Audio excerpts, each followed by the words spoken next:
Bonjour, je suis Amara de ToIA, la chaîne qui te donne les meilleures stratégies IA pour ton business. Aujourd'hui, je vais te montrer 5 façons d'utiliser ChatGPT, si bien que c'en est presque injuste. Tu utilises ChatGPT depuis des mois.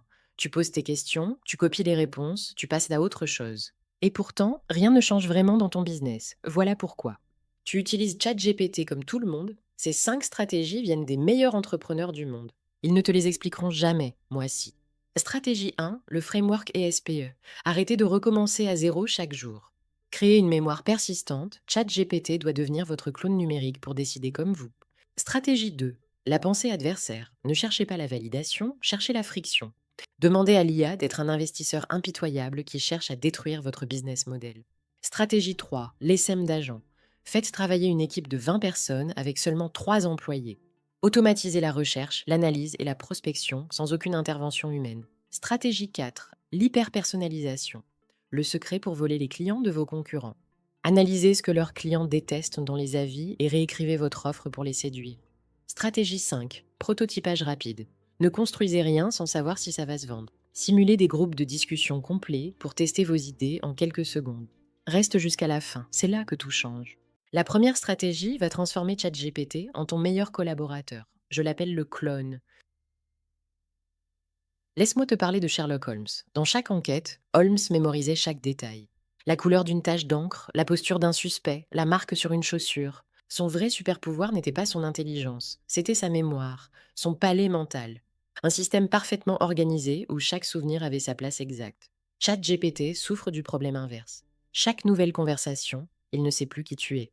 Il ne connaît plus ton business. Il repart complètement de zéro. Voilà comment lui créer son propre palais mental.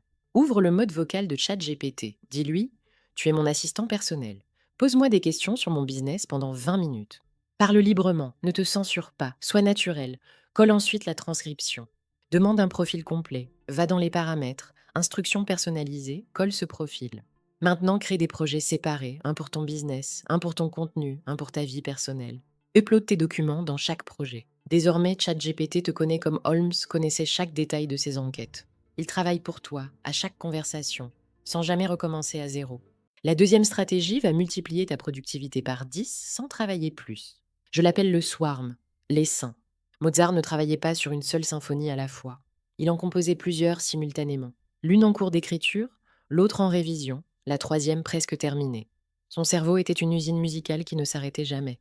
Pendant que les autres compositeurs finissaient laborieusement une œuvre à la fois, Mozart en produisait 10. ChatGPT peut faire pareil pour ton business. Pour cela, utilise le mode agent de ChatGPT.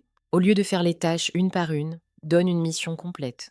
Exemple concret, trouve les 10 sujets IA les plus recherchés cette semaine. Classe-les par volume de recherche, suggère des titres accrocheurs pour chacun d'entre eux. Tu donnes la commande, tu t'occupes d'autre chose. ChatGPT exécute en parallèle. Deuxième pouvoir, montre-lui des images. Tes statistiques YouTube, ton tableau de bord business, une capture de tes concurrents. Upload l'image, demande une analyse complète. ChatGPT identifie des opportunités que tu aurais complètement manquées, comme Mozart percevait des harmonies invisibles pour tous les autres. La troisième stratégie est celle que personne n'ose utiliser vraiment. Je l'appelle l'avocat du diable. En 1587, le pape a créé un poste officiel, l'Advocatus Diaboli. Sa seule mission, trouver les failles, être impitoyable. Les meilleures décisions ne viennent pas du consensus, elles viennent du conflit. La plupart utilisent ChatGPT pour se faire valider. C'est une erreur fatale, une erreur stratégique. Tu dois le forcer à chercher la friction. Dis-lui: agis comme mon concurrent le plus féroce. Détruis mon idée, trouve toutes ses failles. Ou encore, simule un débat entre un investisseur sceptique et moi. Et enfin, quels sont les angles morts dans mon raisonnement? Vaut mieux que ChatGPT trouve tes failles maintenant que tes... La quatrième stratégie va te permettre d'apprendre n'importe quoi en quelques heures. Je l'appelle le Neuralink. Laisse-moi te raconter 2 histoires rapides. La première, Albert Einstein. Il ne lisait pas des centaines de livres pour comprendre un concept. Il ne mémorisait pas, il vivait les concepts de l'intérieur. Pour comprendre la relativité, il s'est imaginé assis sur un rayon de lumière. Pour comprendre la gravité, dans un ascenseur en chute libre. Il ne mémorisait pas, il vivait les concepts de l'intérieur. La deuxième histoire, Ada Lovelace. En 1843, Ada écrivait le premier programme informatique de l'histoire. Sans ordinateur, sans internet, sans mentor. Elle traduisait chaque concept en langage poétique d'abord, puis en instructions pratiques, de la poésie aux machines. Voilà comment faire pareil avec ChatGPT. Dis-lui: explique-moi ce concept de 3 façons différentes. Comme si j'ai 5 ans, comme si j'en ai 15, comme si je suis expert. Tu vas sentir le concept s'ancrer dans ton cerveau. Ou encore, apprends-moi X, uniquement ce qui est actionnable. Teste-moi ensuite, Einstein imaginait, Ada traduisait. Toi, tu converses. Une formation à 5 000 € remplacée par une conversation. La cinquième et dernière stratégie, la plus puissante, celle que personne ne mentionne jamais. Je l'appelle le coach exécutif. Voici 2 histoires pour illustrer cela.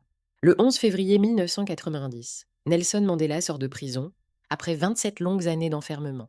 Les journalistes lui posent tous la même question. Comment avez-vous survécu? Sa réponse a surpris tout le monde. Sa réponse, j'écrivais chaque soir. Chaque soir dans sa cellule. Ses peurs, ses doutes, ses stratégies pour l'avenir. Il externalisait sa pensée sur le papier. Il voyait ses problèmes de l'extérieur. Et il trouvait des solutions que son cerveau prisonnier ne pouvait pas voir seul. La deuxième histoire, Épictète. Né esclave dans la Grèce antique. Devenu l'un des plus grands philosophes de l'histoire. Son secret, 2 questions chaque matin. Qu'est-ce qui dépend de moi? Qu'est-ce qui n'en dépend pas? Il agissait sur le premier, il acceptait le second. C'est la liberté trouvée dans l'esclavage. Aujourd'hui, tu as ChatGPT, disponible à minuit, sans jugement, sans ego. Quand tu es submergé, dis-lui: je vais te parler 5 minutes. Organise mon chaos en 3 listes. Ce que je règle aujourd'hui, ce que je délègue, ce que j'ignore. Mandela écrivait chaque soir pour survivre. Épictète questionnait pour se libérer. Toi, tu converses pour décider mieux. Ces 5 stratégies existent depuis que ChatGPT existe, mais moins de 1% les appliquent. Le clone, comme Sherlock Holmes. Le swarm, comme Mozart.